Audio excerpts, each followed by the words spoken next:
আসসালামু আলাইকুম এভরিওয়ান। সবাইকে দেখলাম ছাদ বাগান নিয়ে ভিডিও করছে। আমারও পুরো ছাদ বাগান আছে, তাহলে কেন আমি ভিডিও করব না?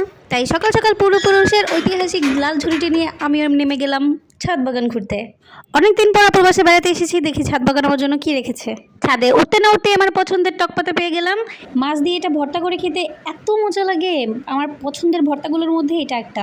না খেয়ে থাকলে অবশ্যই ট্রাই করে দেখবে। বিশ্বাস করো, 4 প্লেট ভাত তুমি অনায়াসে খেয়ে ফেলতে পারবে। এই গাছের ডালগুলো একটু কাটাযুক্ত হয়, আর পাকনামি করে ভিডিও করতে গিয়ে হাত দিয়ে তুলছিলাম, তাই হাতের মধ্যে কাটাও ঢুকিয়ে ফেলেছি। যাই হোক পছন্দের খাবার খেতে হলে তো একটু কষ্ট করতেই হবে। এই গাছে ছোটো ছোটো লাল লাল ফল হয়, যেটাকে রান্না করে খাওয়া যায়, এমনিও খাওয়া যায়, ডালের সাথে দিয়ে খেলে আরও মজা লাগে। পাতা নেওয়া শেষেই চলে গেলাম কলমি শাকের এখানে। গিয়ে দেখি কলমি শাকগুলো মরে ভর্তা হয়ে গেছে। অযত্নে কোনো কিছুই বেড়ে ওঠে না, সেটা সম্পর্কই হোক বা জিনিস। আমার আপুর ছোট্ট একটা আম্মু আর আব্বু হওয়ার পর থেকে আপু ব্যস্ততার কারণে ছাদ বাগানের তেমন দেখাশোনা করতে পারে না, যে কারণে গাছগুলোর অবস্থা একেবারেই খারাপ হয়ে গেছে। কলমি শাক তো পেলাম না, দেখি আর কি পাওয়া যায়। হাঁটতে হাঁটতে দেখলাম আমার পছন্দের একটি ফল, কপাল দোষে এটাও আমার একদমই কাঁচা, পাকা অবস্থায় একটাও পেলাম না।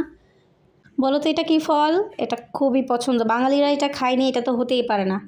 আমার যে পোড়া কপাল আরেকটা প্রমাণ কি জানো?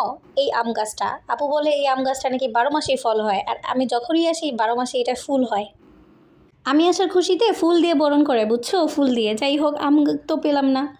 খুঁজতে খুঁজতে চোখ পড়লো পুঁই শাকের উপরে। যাক, অবশেষে একটা জিনিস তো পেলাম, সরি 2টা জিনিস। টক পাতাকে ভুলে গেলে কিভাবে হবে। পুঁই শাক তোমরা কীভাবে খেতে পছন্দ করো? আমার তো মাছের মাথা দিয়ে রান্না করলে খুবই ভালো লাগে। তাজা তাজা পুঁই শাক।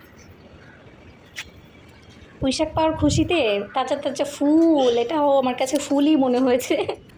যাই হোক, পুঁই শাকগুলো অনেক তাজা তাজা ছিল, দেখতে অনেক সুন্দর লাগছিল। আর আমি সব খাই, বুঝছো, পুঁই শাক বলো, এটা বলো, ওইটা বলো, আমার কোনো মানে খাবারের সব ধরনের সবজি আমার খুব পছন্দ। তোমরাও বেশি বেশি সবজি খাবা, বুঝছো, ছোটোবেলা থেকে শিখিয়েছে না সবজি খাওয়া স্বাস্থ্যের জন্য ভালো। অবশেষে পূর্বপুরুষের লাল ঝুড়িটি গুপ্তধন দিয়ে ভরেই ফেললাম। তোমাদের সবাইকে পুঁই শাকের দাওয়াত দিয়ে আজকের মতো বিদায় নিচ্ছি। আল্লাহ হাফেজ।